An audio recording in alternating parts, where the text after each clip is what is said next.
આપ સૌને નમ્ર વિનંતી કે આ ચેનલને સબસ્ક્રાઇબ કરો, શેર કરો, લાઇક કરો. જય દીપોમાં, જય માતા. સ્વાગત છે મિત્રો તમારું આ વિડીયોમાં. મિત્રો, હમણાં આપણા લોકલાડીલા કલાકાર ગમન ભુવાજી વિદેશમાં ઓસ્ટ્રેલિયા પ્રોગ્રામ કરવા ગયા છે અને તેમાં બબલુ પાનસર પણ સંગાત છે. મિત્રો, એક પ્રોગ્રામમાં બબલુ એવું બોલી રહ્યા છે કે ગમન ભુવાજી છે અને દીપોમાં છે એટલે ઢોલ ઉપર બેસાડું છું, બાકી કોઈ કલાકારને બેસાડતો નહીં.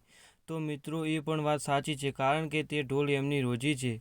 પણ આ તો ભુવાજી તરીકે દીપોમાં તરીકે બેસાડું છું. તો તમે જુઓ આગળનો વિડીયો શું કહી રહ્યા છે બબલુ પાનસર. પણ આ ભુવાજી છે ને એટલે હું દીપોમાં તરીકે બેહાડું છું, બાકી બીજા કોઈને બેહાડાય નહીં. આ માતાજી તરીકે બેહાડું છું. મને કોમેન્ટ તો આવતી હતી એટલે હું દીપોમાં તરીકે બેહાડું છું. હાલો 1 2 1